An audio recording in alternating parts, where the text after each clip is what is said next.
తెలంగాణలో మొట్టమొదటి factory outlet Mukunda jewellers త్వరలో జూబ్లీహిల్స్ లో గ్రాండ్ ఓపెనింగ్. అన్ని బంగారు ఆభరణాలపై VA 2 to 12% మాత్రమే. త్వరపడండి. జగన్మోహన్ రెడ్డి గారు అడిగారు, ఏ రకంగా హింస పెట్టారు ఏంటన్నీ తెలుసు ఆయనకి. మాట్లాడారు మీరు? మాట్లాడాను, జైలు చూసిన మాట్లాడాను. మాట్లాడిన తర్వాత అన్న అడిగారు, సిఐ పేరు అడిగారు. అప్పుడు అక్కడ ఎవరెవరు ఉన్నారు, ఆ టీం 3rd డిగ్రీ చేసేటప్పుడు ఎవరు ఉన్నారు, మన ప్రభుత్వంలో కెమెరాస్ పెట్టినాం కదా, మా కెమెరాస్ పనిచేసినాయి మొత్తం కోర్టుకు చెప్పిన. కానీ ఇప్పుడు మీరు ఒక వైసీపీ మనిషిగా కాకుండా ఇప్పుడు మామూలు మనిషిగా చెప్పండి, అంటే ఇవి ఏ పార్టీలో ఉన్నా ఇలాగే జరుగుతున్నాయి కదా, ఏ పార్టీ అధికారంలో ఉన్నా ఇలాగే జరుగుతున్నాయి. తప్పు ఫర్ షూర్. వైసీపీలోనూ జరిగాయి, ఇప్పుడు వైసీపీలో జరగల. వైసీపీలో జరిగితే వాళ్ళు ఇలా ఉండేవాళ్ళు కాదు. ఇప్పుడు ఆ రోజుల్లో జైలుకి వెళ్ళిన కొంతమంది నేతలు, ఏ మనిషినైనా ఒకటి చెప్తాను, టీడీపీకి చెందిన నాయకులు అక్రమ కేసులు ఎదుర్కొన్న వాళ్ళు ఇప్పుడు మీరు చెప్పిన మాటలు. కేసులు ఎదుర్కొంటాం వేరు రోహిత్, కేసులు ఎదుర్కొని జైలుకి పోవడం వేరు. జైలుకి పోయిన తర్వాత పీటీ వారెంట్లు పడి ప్రతి పీటీ వారెంట్ కస్టడీకి పోయి కస్టడీలో 3rd డిగ్రీ తీసుకొని 1000 కిలోమీటర్లు ఈ మూల నుంచి ఆ మూలకు తిప్పడం వేరు. శ్రీకాకుళం నుంచి అనంతపురం దాకా 15,000 కిలోమీటర్లు తిప్పారంటే బహుశా ఎవరికి జరగలే నాకు తెలిసి. ఎంత పెద్దవాళ్ళు జైలుకి వెళ్ళినా కానీ వాళ్ళు జైలుకి పోయినారు. జైలుకి పోయిన పరిస్థితుల్లో వాళ్ళకి అన్నీ జరిగి ఇంటి దగ్గర నుంచి ఫుడ్ పోయింది, వాళ్ళని 22 కేసులు పెట్టి తిప్పలేదు రాష్ట్రం అంతా, వాళ్ళకి కస్టడీలకి ఇచ్చి 3rd డిగ్రీలు తీసుకోపోలేదు, కఫ్ చేసి ఏలాడు తీసుకుంటా 3,000 కిలోమీటర్లు 3,500 కిలోమీటర్లు తీసుకొని పోలా. అదే ఒక్కొక్కరికి ఒక్కొక్క రకమైన భయానక, ఒక్కొక్కరికి కాదు. బోరుగడ్డ అనిల్ కుమార్కి జరిగిన హెరాస్మెంట్, అన్యాయం ఆల్మోస్ట్ ప్రతి కేసులో అటెంప్ట్ మర్డర్, ప్రతి కేసులో అటెంప్ట్ మర్డర్. ఇప్పుడు బోరుగడ్డ అనిల్ కుమార్ నా పైన మర్డర్ స్కెచ్ చేశారని మీరు అంటారు, RRR రఘురామకృష్ణరాజు నా పైన మర్డర్ స్కెచ్ చేశారని ఆయన అంటారు. ఆయనకి అలా అనిపించింది. అలా ఇప్పుడు ఏ ఎవరికైనా సరే పడేవాడికి తెలుస్తుంది బాధ. నేనేమంటున్నానంటే నా బిడ్డలు కూడా ఈరోజు, నా భార్య నా బిడ్డలు కూడా అన్నీ ఉండి ఫైనాన్షియల్గా ఇబ్బంది పెడుతున్నామంటే మా ఆస్తుల జోలికి ఎందుకు రావాలా? ఇప్పుడు రిలీజ్ అయ్యాయి, ఏమి రిలీజ్ కాలేదు రోహిత్, ఏమి రిలీజ్ కాలేదు. ఎంక్వైరీ ఉంది, ఎంక్వైరీ అప్పుడు తర్వాత ఇస్తామన్నారు.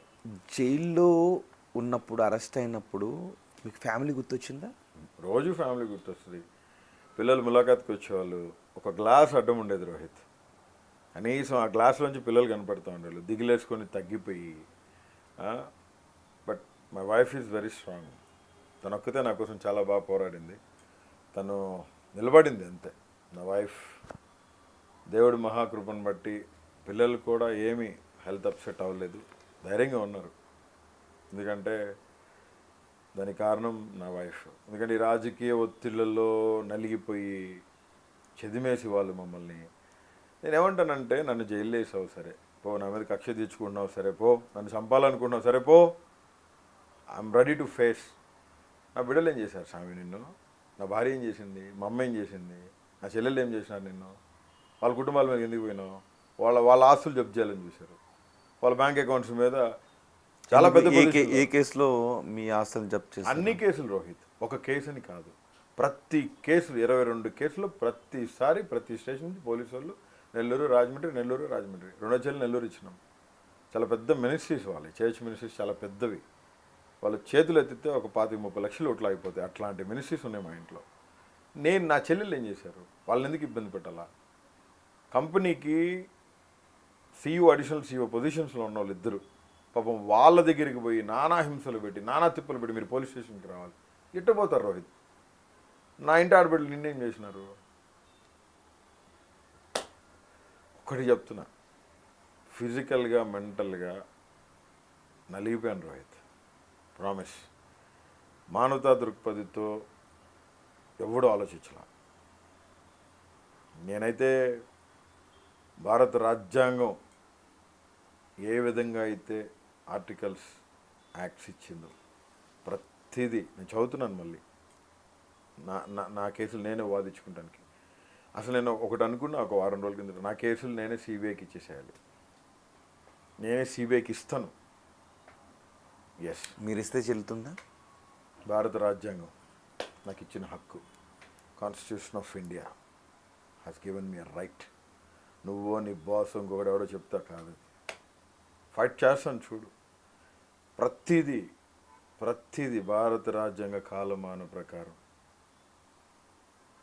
ఇచ్చిన ఆర్టికల్స్, ఇచ్చిన అమెండ్మెంట్స్, ఇచ్చిన యాక్ట్స్, జియోస్ పట్టుకొని ఖచ్చితంగా వెళ్ళాము ఆల్రెడీ రీచ్ అయ్యాం పాయింట్కి, అపెక్స్ కోర్టుకి వెళ్ళినాం, రీచ్ అయినాం. ఖచ్చితంగా దేవుడు విజయం ఇస్తాడని నేను భావిస్తాను.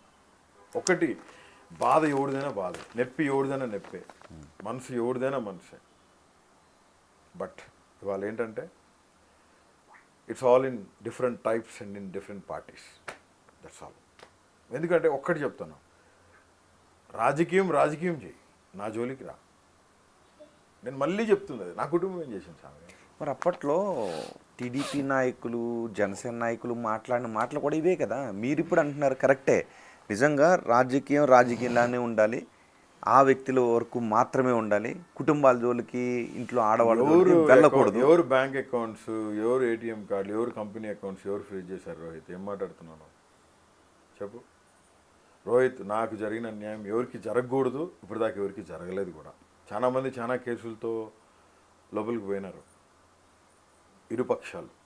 కానీ మళ్ళీ కోరుకుంటున్నా, నాకు జరిగినంత అన్యాయం ఎవరికి జరగకూడదు, నా శత్రువులకి జరగకూడదు, నా పగోళ్ళకి కూడా జరగకూడదు అని మనస్ఫూర్తిగా కోరుకుంటున్నాను. రేపు వద్దు మీకు అవకాశం వస్తే నేను చేయను రోహిత్, ప్రామిసెస్ చేద్దాం. బీయింగ్ ఏ క్రిస్టియన్ మాటిస్తున్నాను నీకు, నేను భారత రాజ్యాంగబద్ధంగా పోతాం ఖచ్చితంగా. ఇచ్చిన కానీ ఇప్పుడు జగన్మోహన్ రెడ్డి మేము కూడా పేర్లు రాసుకుని పెట్టుకుంటున్నాం, అందరు పని చూస్తామని అంటున్నారు. ఎవరు? జగన్మోహన్ రెడ్డి గారు ఎవరి పేర్లు రాసుకుంటున్నారు? ఎవరైతే మాకు అదే జగన్మోహన్ రెడ్డి చెప్పేది ఏంటి అంటే అన్యాయంగా వెళ్తున్నారు. నేను అదే చెప్తుంటా, ఎవరైతే whoever the person violated the right, whoever the person violated the Constitution of India, ఆ పర్సన్ పేరు నోట్ చేసి పెట్టుకుంటున్నాం అన్నారు. కానీ జగన్మోహన్ రెడ్డి గారు ఈ పొద్దు కాదు, ఏ పొద్దు కాదు, ఆయన పగ తీర్చుకోవాల్సిన కాదు. జగన్మోహన్ రెడ్డి గారు పగ తీర్చుకోవాల్సిన పరిస్థితే ఉండుంటే పార్థసారథి రెడ్డి గారికి అప్పట్లో సహకరించారని వదంతులు వచ్చిన సతీష్ రెడ్డి గారు ప్రస్తుతం వైసీపీలోనే ఉన్నారు. వాళ్ళందరూ జీవంతో ఉండరు, రాసి పెట్టుకో. మళ్ళీ చెప్తున్నా నీకు, జగన్మోహన్ రెడ్డి గారు ఎప్పుడు కూడా పగ తీర్చుకునే వ్యక్తి కాదు. జగన్మోహన్ రెడ్డి గారు is a very good leader, born for people and is always to the people, for the people, by the people. మరి జగన్మోహన్ రెడ్డి పై షర్మిల్ చేసిన ఆరోపణలు, విజయసాయి రెడ్డి చేసిన మాటలు, ఇప్పుడు కొంతమందికి జగన్మోహన్ రెడ్డిని దేవుళ్ళ అభిమానించే మీరు ఎలా చూస్తారు? జగన్మోహన్ రెడ్డిని దేవుళ్ళగా నేను ఎప్పుడు అభిమానించాను. My God is eternal and my God is living God. దేవుడి ప్రత్యేకత దేవుందే. జగన్మోహన్ రెడ్డి గారు సామాన్యమైన మనిషి. Always I inspired by him, but God is eternal. No way concerned, no way related to the worldly things. We are all related to the worldly things. దేవుడిని praise చేసినట్టు నేను ఏ మనిషిని ప్రైజ్ చేయను, even not in my family. My God is eternal. Jaganmohan Reddy గారు నేను ఒక స్ఫూర్తిదాతగా తీసుకున్న ఒక గొప్ప నాయకుడు.